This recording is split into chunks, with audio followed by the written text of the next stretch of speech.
After subsisting on what can only be described as cinematic dogshit for the past 5 years, I was anxiously waiting for the return of Miles Morales in the sequel to one of my favourite superhero movies. Unfortunately, while Across the Spider-Verse is a bloody good movie, I can't give it the pristine and glowing review I wanted going into this. There are a couple of things that stuck out like a sore thumb that kind of spoils the experience for me a little. I would go into a full plot summary, but I'd be going on for way too long. Honestly, I started writing the script for this video and the plot synopsis went on for ages.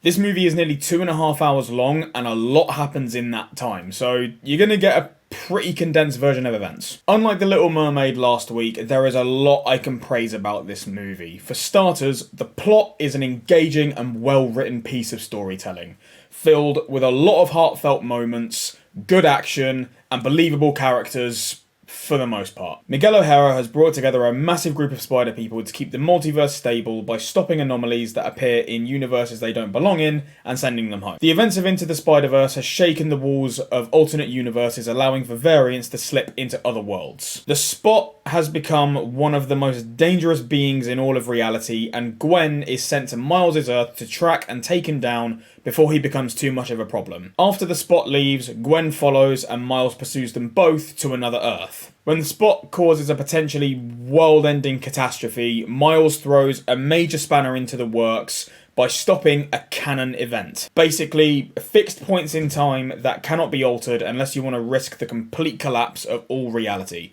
Things like the death of Uncle Ben or Captain Stacy, they're canon events. It's revealed that because the spider that bit Miles is from another Earth, he shouldn't have been bitten, his universe's Peter Parker should still be alive, and that Miles is the original anomaly. Hijinks ensue at this news, and Miles ends up on the Earth that his spider was from. A world without Spider-Man. The movie ends with Miles captured by that Earth's Prowler, Miguel hunting for Miles to stop him stopping another canon event, Gwen gathering her own team of spider people to go and look for Miles, and the Spot arriving back on Miles' Earth to tear shit up. Like I said, condensed plot summary. The voice talent is top tier. Everyone delivers brilliant and quality performances that help immerse you in the world and the story that they're trying to tell. Relationships between characters are developed and are believable, and the standout obviously being between Miles and Gwen. There are many scenes between the two that you can't help but get suckered into through brilliant direction. The dialogue and the situations are just brilliant. The standout performance for me was Oscar Isaac as Miguel O'Hara. This guy is menacing. He isn't a villain, he's more like an anti-hero that's just doing what he believes needs to be done to keep the universes from falling apart. He is ruthless, he is calculating, but you really feel for the guy. Isaac gives such a great performance that I just wanted to see more, and I'm looking forward to seeing what he does next with the character. Much like Into the Spider-Verse, the art style and animation for this movie is amazing, especially how they change things from each Earth, like Gwen's. They use this kind of watercolor pastel effect that changes depending on actions, thoughts, or dialogue from the characters that are on screen. If what I'm led to believe is true, I think it's meant to be reflective of the style of Spider-Gwen's comics. Each Spider-Person has their own style, and it's kept from Earth to Earth, so you can easily spot who's who. I love that you're just watching a moving comic book. It looks absolutely amazing. The soundtrack and score are both incredible. I listened to a few of the songs before going in, and I loved them. Am I Dreaming stands out for me personally. I've listened to it many times. The score itself suits each individual moment brilliantly, from action scenes to individual character moments. They're just, I don't think there's anything I can flaw with this movie's soundtrack and score. Especially, I know I've been harping on the character for a little bit, Miguel O'Hara. His theme is awesome! Okay, now time for the things that I didn't like or that I had problems with. And the first one, I'm just going to get it out the way, and I am ready for the Istanphobe comments. Jessica Drew. Her whole character in this movie just annoys me. Why was her race swapped? Why is she pregnant? Why the motorbike? I can only think they wanted another black girl boss, but this time she is black pregnant girl boss. Her maternal instincts are clearly fucking non-existent if she's diving into battles with superpowered beings while heavily pregnant.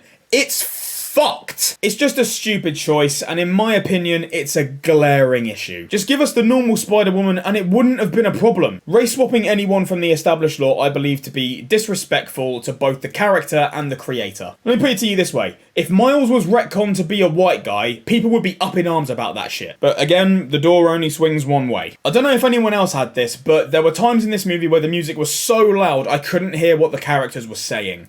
It happened more than enough to be a noticeable problem. I can't tell if it's the mixing or the speakers at the cinema, but I did struggle from time to time. One thing I did want to address, I've heard a lot of arguments about Miles swinging past a massive BLM sign on the side of a building towards the start of the movie. While it is a bit in your face, it does nothing to serve the plot, and while I did roll my eyes at it thinking, oh, here we go again, I'm kind of whatever about it. On the whole, it didn't sap me out too much, and when nothing else like that happened again, I was perfectly fine with the rest of the movie. Okay, so what do we have here? In my opinion, we have characters I liked, a story I was invested in, great twists and turns, a brilliant soundtrack, and a unique art style. Across the Spider-Verse is a solid movie on the whole. I think I'll need to watch it again to pick up on things I may have missed, or maybe things that I might change my mind about that I've said in this review. But if there is one thing to be said, it's that this film proves superhero movies don't deserve to die just yet. If Phase 4 and a lot of DC's projects were written to this standard, the superhero fatigue conversation wouldn't be in anyone's mouths. It isn't superhero fatigue, it's poor writing fatigue. We're tired of it and we need more scripts and stories like this. This is one of those films where I would actually encourage you to go and watch it at the cinema. A lot of heart and a lot of work was put into this movie, and it's a brilliant middle chapter for a trilogy of Spider-Verse movies. Apparently we're getting the final installment next year, so roll on 2024. Is it you? Is it me?